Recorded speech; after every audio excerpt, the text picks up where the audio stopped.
কেমন করলে আরেকবার দেখো। আমরা উঠে পড়েছি বাসে যাওয়ার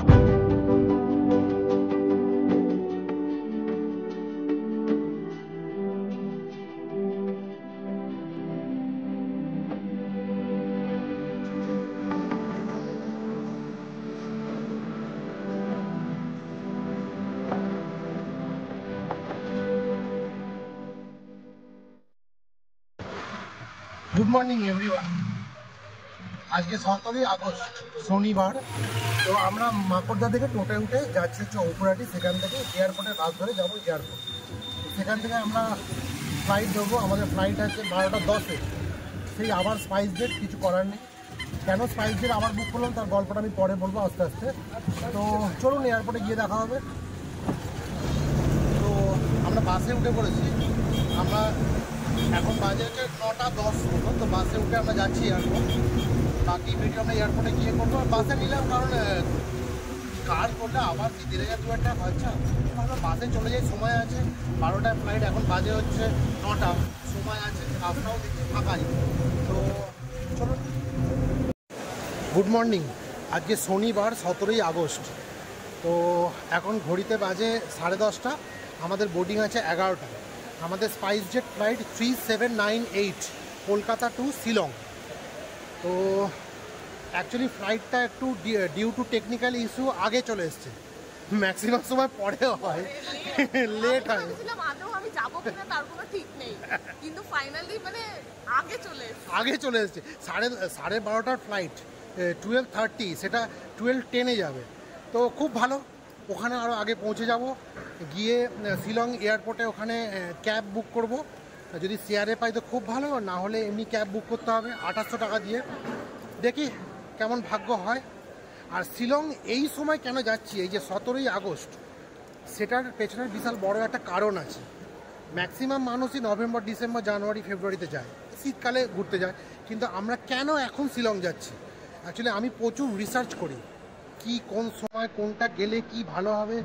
তো সেগুলো আমি আস্তে আস্তে আপনাদের বলবো।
আচ্ছা, আমি একটুখানি শর্টে বলে দিই, যারা ফার্স্ট ফ্লাইটে উঠবেন, যদিও আপনাদের অনেকেরই বোকা বোকা মনে হতে পারে, কারণ ফ্লাইটের এই ব্যাপারগুলো তো জানি, যারা জানেন না তাদের জন্য বলছি। ফ্লাইটে আসার জন্য দুটো ব্যাগেজ হয়, একটা লাগেজ ব্যাগ আর একটা হচ্ছে হ্যান্ড ব্যাগ। হ্যান্ড ব্যাগে আপনারা ইলেকট্রনিক্সের সমস্ত জিনিসপত্র, গ্যাজেট, ইচ অ্যান্ড এভরিথিং নেবেন, যেটা আপনারা লাগেজ ব্যাগে নেবেন না। আর লাগেজ ব্যাগে আপনাদের ড্রেস মেস বাকি ইচ অ্যান্ড এভরিথিং নিতে পারেন, ঠিক আছে। ড্রাই ফ্রুট অ্যালাউড, সেটা হচ্ছে হ্যান্ড ব্যাগে। আর ছাতা, ছোট ছাতা অ্যালাউ করছে, তাই তো? না, ছাতা অ্যালাউ করছে, কিন্তু তবে ছাতা যদি লাগেজ ব্যাগে না নিয়ে হ্যান্ড ব্যাগে নেন তাহলে কিন্তু টাইম হাতে নিয়ে আসবেন, কারণ ওরা চেক করবে, চেক করে তবেই কিন্তু অ্যালাউ করবে। আর ক্যান্ডেল কিন্তু একদমই অ্যালাউ না। যত প্যাকিং করা ক্যান্ডেল হলেও, যত দামি হোক, প্যাক করা থাকুক, যা কিছু থাকুক, যত কিছুই থাকুক না কেন, কোনোভাবেই অ্যালাউ না। ক্যান্ডেল, আমি যত জানি মধু, ঘি, যেগুলো দাহ্য পদার্থ। কাঁচা দুধ, আমাদের সামনে 1 লিটারের কাঁচা দুধ ফেলে দিয়েছে, ঘি ফেলে দিয়েছে, এগুলো কিন্তু একদমই দাহ্য পদার্থ যেগুলো ইনফ্লেমেবল। তাই শুনে হয়তো মনে হবে যে বোকা বোকা কথাগুলো বলছি, কিন্তু অনেকেই আছে এই ভুলগুলো করে। সেই কারণের জন্য আজকের ডেটে দাঁড়িয়ে আমাদের সামনেই সেগুলো ফেলতে হলো, তাই না? অনেকে ফেললো সামনে, দামি দামি জিনিসপত্র অনেকে ফেলে দিল। অনেক দামি একটা 1000-এর একটা ক্যান্ডেল ছিল। তো আমি ওই জন্য আপনাদের বলে দিলাম এটা একটুখানি, যখন ফ্লাইটে যাবেন খেয়াল রাখবেন, আর একটুখানি টাইমটা যতটা পারবেন আগে চলে আসবেন, কারণ অনেক সময় ফ্লাইট আগে হয়, যেমন আমাদের 12:30টায় ফ্লাইট ছিল, এখন শুনছি 12টায় ফ্লাইট। সেটা হয়তো মেসেজ আছে, কিন্তু হ্যাঁ তাড়াতাড়ি আসার আরেকটাও কারণ, হয়তো লাগেজ ব্যাগে আপনি ভুল করে কোনো জিনিস ঢুকিয়ে ফেলেছেন, যেটা আপনার মানে হ্যান্ড ব্যাগে ঢুকিয়ে ফেলেছেন, সেটা আপনার লাগেজ ব্যাগে আপনি রাখতে পারেন, তাহলে আপনি নিয়ে যেতে পারবেন। তাই জন্য হাতে টাইম থাকলে কি হবে, আপনি চেক করে তাহলে পরে গিয়ে সেটা আপনি রাখতে পারবেন, কিন্তু টাইম না থাকলে সেটা আর সম্ভব না, সেটা ফেলেই দেবে। মানে ধরুন হ্যান্ড ব্যাগে কিছু আছে যেটা লাগেজ ব্যাগে অ্যালাউড, তো আপনি আবার ঘুরে লাগেজ ব্যাগে রেখে আসতে পারবেন যদি হাতে সময় নিয়ে আসেন, না আসলে তো বুঝতেই পারছেন। তো চলুন আস্তে আস্তে আমি আরও আগের প্রসেসগুলো আস্তে আস্তে দেখাবো। এখানে হচ্ছে ফ্লাইটে যাওয়ার জন্য টিকিট, নেক্সট চেকিং করার পর বোর্ডিং পাস আর আধার কার্ড, এগুলো হচ্ছে অ্যালাউড। কেমন করলে আরেকবার দেখো। তো আমরা উঠে পড়েছি বাসে। ফাইনালি কিন্তু আমরা বাসে উঠে পড়েছি, আর কিছুক্ষণের মধ্যেই কিন্তু আমরা ফ্লাই করব। সত্যি খুব এক্সাইটেড লাগছে, যে কোনো জায়গায় ঘুরতে যাওয়ার সময়টাতে কিন্তু অদ্ভুতভাবে এক্সাইটেড লাগে। সৌমেন তো ভীষণ এক্সাইটেড, তাই জন্য বারবার করে টিকিটটা দেখছে।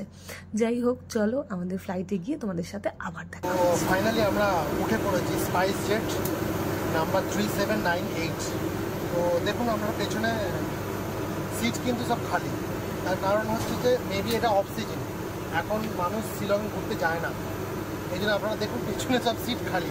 ফ্লাইটটাও খুব ছোটো, বিশাল বড় কিছু ফ্লাইট নয়। তো चलो।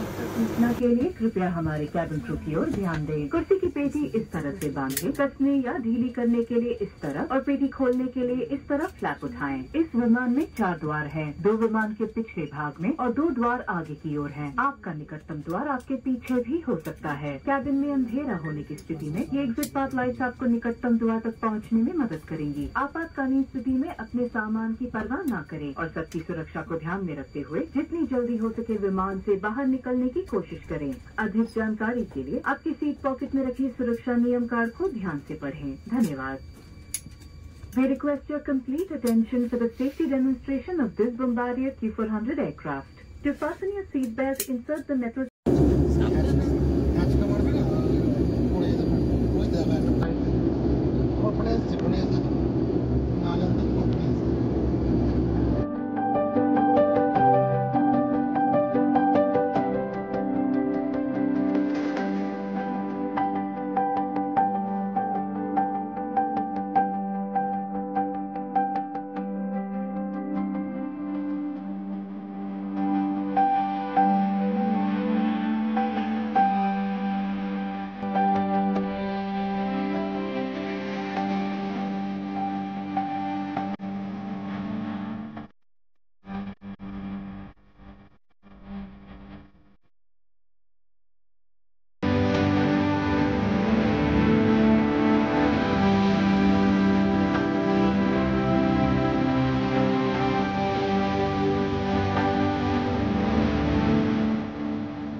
টিকিটের সাথে আমাদের ফুডটা অ্যাড করা ছিল, তোমরাও চাইলে করতে পারো। আমাদেরকে দিয়েছিল ওরা চিকেন স্যান্ডউইচ দুটো, অনেকটাই বড়, যেহেতু আমরা সকালবেলা তাড়াতাড়ি বেরিয়ে গেছিলাম, ব্রেকফাস্ট করা হয়নি, তাই জন্য খুবই ভালো লাগছিল। চিকেন স্যান্ডউইচটা বেশ ভালো ছিল, ফ্রেশ ছিল। তার সাথে ফুটি দিয়েছিল, অপশনাল, যদি কফি নিতে চাও তাহলে কফিও নিতে পারবে। তো চলো, আমরা একদম মেঘের দেশে যাচ্ছি, আর এখন কিন্তু আমাদেরকে উড়িয়ে নিয়ে যাচ্ছে এই মেঘের মধ্যে দিয়ে। যেন অদ্ভুত লাগছিল দেখতে, মনে হচ্ছিল চোখের সামনে যেন অনেকটা তুলো ভেসে আছে, আর তুলোগুলো যেন আমরা হাত দিয়ে ধরতে পারবো। অদ্ভুত লাগছিল, খুব সুন্দর দৃশ্য দেখতে দেখতে কিন্তু আমরা প্রায় অনেকটা কাছাকাছি চলে এসেছি, আর আমাদেরকে কিন্তু এই বেশ কিছুক্ষণের মধ্যেই কিন্তু মনে হলো যেন চলে এলাম কত দূরে।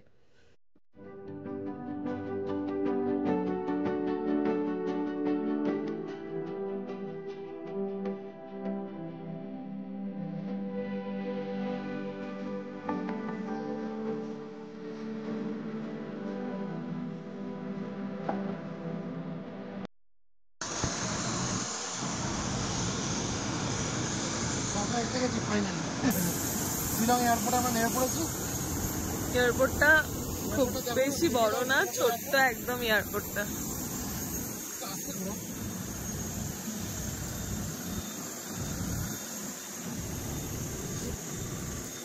এই হচ্ছে শিলং এয়ারপোর্ট, একটু ঘুরিয়ে দেখিয়ে দিচ্ছে, আপনারা দেখে নিন শিলং এয়ারপোর্টে। ভালো লাগছে, ওই পাশটা পুরো একদম পাহাড়ি ফিলিংস চলে এসছে এখনই। বাইরে কি পাওয়া যাবে না পাওয়া যাবে সব যাবো, গিয়ে দেখে আপনাদের বলে দেবো বাইরে কি।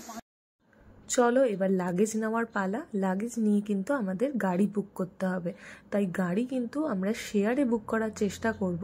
তো চলো, আমাদের ব্যাগ কিন্তু চলে এসছে। এয়ারপোর্টটা ছোট হলেও কিন্তু বেশ সুন্দর, ছোটর মধ্যে কিন্তু বেশ সুন্দর, অনেকটা কিন্তু স্পেস রয়েছে। আসলে মানুষজন কিন্তু অনেকটাই কম। তো ফাইনালি আমরা এয়ারপোর্টে নেমে পড়েছি আর ব্যাগ নিয়ে আমরা এগোচ্ছি। একজনের সাথে আমরা শেয়ারে পেয়েছি, পার হেড 500 করে পড়েছে। আমরা গাড়িতে যাব পুলিশ বাজার অবধি, তারপরে কিভাবে বাস বুকিং করব, কালকে আদৌ বাস পেলাম কিনা সেটা তোমাদেরকে অবশ্যই জানাবো। আর আপাতত পুলিশ বাজার যে জায়গাটাতে সব হোটেল মানে সমস্ত কিছু রয়েছে সেখানে যাচ্ছি। আমাদের পার হেড 500 টাকা করে পড়েছে, যেহেতু আমরা শেয়ারে যাচ্ছি বলে। তাও শেয়ারে বেশি নেই, আমরা 3 জন মাত্র রয়েছি, একজন রয়েছে তাই জন্য। তাহলে অ্যাপ্রক্স এটা ভাবা যায় যে মোটামুটি 1500 টাকা পড়তে পারে যদি তোমরা সিঙ্গেল যাও একটা গাড়ি নিয়ে, ঠিক আছে? তো চলো, গাড়িতে উঠে পড়েছি। আমাদের গাড়ি এবার ছুটে চলেছে পুলিশ বাজারের দিকে। সবাই কিন্তু পুলিশ বাজারেই এসে প্রথম ওঠে, তার কারণ পুলিশ বাজার এমন একটা জায়গা যেখানে ট্রান্সপোর্ট, হোটেল কোনো কিছুর অভাব নেই। আমাদের হোটেল দরকার ছিল না, কারণ আমাদের গেস্ট হাউস বুক করা ছিল আগে থেকেই। তো আমাদের দরকার ছিল ট্রান্সপোর্টের। কিভাবে কি করলাম, আদৌ বাস পেলাম নাকি আমরা স্কুটি হায়ার করলাম, সেটা কিন্তু তোমরা পরের ব্লগে দেখতে পারবে। আর কত টাকা কি নিল স্কুটি, আমরা অবশ্যই স্কুটি করেই ঘুরেছি, কারণ আমরা বাসে যাইনি। যেহেতু বাসে কিছু জায়গা লিমিটেড ছিল, সেই কারণের জন্য কিন্তু আমরা বাসটাকে প্রেফার করিনি। তো চলো, স্কুটিতে আমাদের কত টাকা ভাড়া নিল, কি বৃত্তান্ত পরের ব্লগে কিন্তু তোমরা দেখতে পারবে, তাই অবশ্যই কিন্তু পরের ব্লগ মিস করবে না। তো চলো, এটা প্রথম পার্ট আমাদের মেঘালয়ের। অসম্ভব সুন্দর আমরা জার্নি করেছি মেঘালয়ের, আমার তো ভীষণ ভালো লেগেছে, তোমরাও কিন্তু দেখতে ভুলো না।